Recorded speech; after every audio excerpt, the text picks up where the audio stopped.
If it's okay with everyone, I'd like to just start by telling the story that opens this book. And it's short, so I don't like when people get up and just read their book. But I'd like to start with it because I hope that it will really remind us what we're talking about here. And it's important to say this is a true story. It's a story that was told to me when I was in Chicago 2 summers ago by a young girl at the time. She was 11, and it was in the middle of a massive heat wave. So it was at least 100-something degrees. People had died in the city for lack of having air conditioning. There was no air conditioning in her home, and so all the lights were off because we're trying to keep the home cool, you know? And so she's standing in the middle of her living room in the dark, sweating, and I asked her, could you tell me, Jemiah, about your family's eviction 2 years ago? And she closes her eyes, and this is the story that she told me. And you know, it's important to say, when children tell stories, it's really important for journalists to go back and sort of fact check them and verify some stuff, because children's memories are not necessarily always the most factual. And every single one of her details checked out. And it was probably the most powerful telling that I heard throughout reporting this entire book. The police were at the door, running footsteps on the stairs, and then a man shouting, "Martha Biggs, Mrs. Biggs, open up." Then 9-year-old Jemiah Biggs remembers the pounding of fists, followed by the deliberate thud of a battering ram. She and her 7-year-old sister Justice had just finished eating cereal, and they were playing Barbie in the living room of the 2-floor flat on the west side of Chicago. It was the weekend. Later that afternoon, Jemiah and her 2 sisters planned to pick up their progress report cards from Salazar Elementary School. Outside the door, the pounding grew louder. Jemiah peered out the window. There were nearly half a dozen police cars parked below, and all of their lights were flashing. The girl's mother, Martha Biggs, woke to the commotion and rushed to the door. She opened it, only to see 7 police officers, a blinding flashlight, and her dreams exploding once again. The year was 2010, the year that, for the first time in United States history, banks seized more than 1 million homes, evicting approximately 3,000 families every single day. Martha yelled at the girls to get dressed. Jemiah and Justice flew into the bathroom together, while Martha and Joanna grabbed bags of clothes and ran down the stairs, shoving them into the family's minivan. The girls emerged from the bathroom. A female police officer knelt down to remind them to put on shoes and coats. It was the winter. Martha roused her only son, 3-year-old Davian, and coaxed him into the car. Altogether, the family fit, but it was tight. Martha and Joanna in the front seat, Jemiah, Justice, and Davian crowded in between clothes and coats in the back. As Martha drove away from that house that had been their home and headed to Salazar Elementary School, where the girls' report cards were good, as they'd hoped, she knew that this eviction was not only part of the 2008 housing crisis. She knew it was part of a much longer story, one that stretched back to Martha's own childhood and even further, all the way back to the founding of the United States.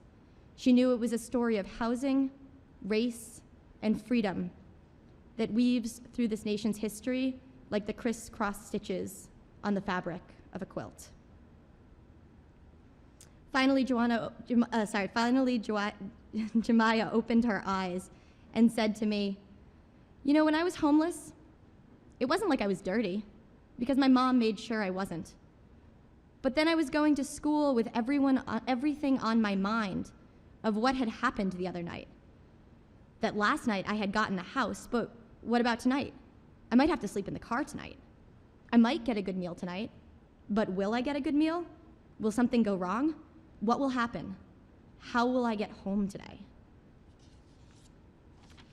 I want to thank everybody for coming today.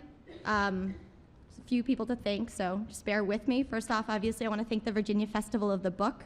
I want to thank C-SPAN Book TV for filming. I want to thank Isham from Amnesty International. He did a lot to help me get here, and I really appreciate that. I want to thank Bill for the introduction and the singing. I want to thank Greg Ruggiero of Zuccotti Park Press, my one-man publishing superpower team, Clarence Lucane, who wrote the foreword, and who also wrote an incredible other book that I definitely recommend, The Black History of the White House. Rob Robinson, Max Rameau, and so many of the other activists across the country with Take Back the Land and other housing justice organizations are definitely the only reason that I'm here, because they educated me as to everything that I'm gonna say and everything that's in the book. But really, more than anybody else, I just want to thank the families that opened their homes to me, and the families that are struggling and are actually fighting back against what has been one of the worst crises, financial, social, physical, that this country has gone through. Without them and without their willingness to talk to me and tell me their stories, none of this would be here. So today I'm going to speak about my first book, A Dream Foreclosed, Black America and the Fight for a Place to Call Home. This book traces the story of 4 families during the lead up to and aftermath of, as I said, the world's worst financial crisis since the Great Depression. These families are Bertha Garrett in Detroit, Michigan, Michael Hutchins in Chattanooga, Tennessee, Griggs Wimbley in Stanford, North Carolina, and Martha Biggs in Chicago. Martha Biggs is the mother of Joanna and Jemiah and the others in the scene that I just read. But I want to make something clear, because sometimes there's some confusion. I am not a financial reporter. And more than the foreclosure crisis, today I'm going to speak about the way that we choose to organize this society and the ways in which it can be different. So we'll travel from burnt-out bank-owned buildings in Chicago to liberated blocks in Detroit to the living rooms of families across the country. So let's begin. You want me to tilt? Okay, hold on, we're tilting. There. Great, okay. Okay, can people still hear me? Good? Okay, cool. Thank you. I want to start with a very simple question. What is home? It's such a simple word, but almost impossible to define. And the power of this word, home, is nearly unrivaled. Think back to when you were in schools like this, and you'll remember that home, is the prize of epic heroes. And what book lover could forget the homecoming of Odysseus? After decades at sea, after decades journeying across the entire Mediterranean to try to get back to his island, to try to get home, he finally reaches his shores, and he finally reaches his house. And yet he's not quite home yet, for those who remember the ending. He doesn't really become home until Penelope, his wife, who's been besieged by suitors in his absence, she tests him. She says, why don't you just bring out that bed from that room and bring it in the hallway, because, I don't want a stranger sleeping in my bedroom. And he says, no, you can't do that, because he was the only one that knew that that bed was built into that room into a live oak tree. And when he had that recognition, and her face lit up and she knew it was finally her husband, that he passed the test, that was when he was home, when he belonged in his house, not when he was physically in it. Or who can remember Mama's yearning for a decent home in Raisin in the Sun, Lorraine Hansberry's iconic play, perhaps one of the best plays of the 20th century. And remember, she and her family were cooped up in this tiny little subdivision in Chicago.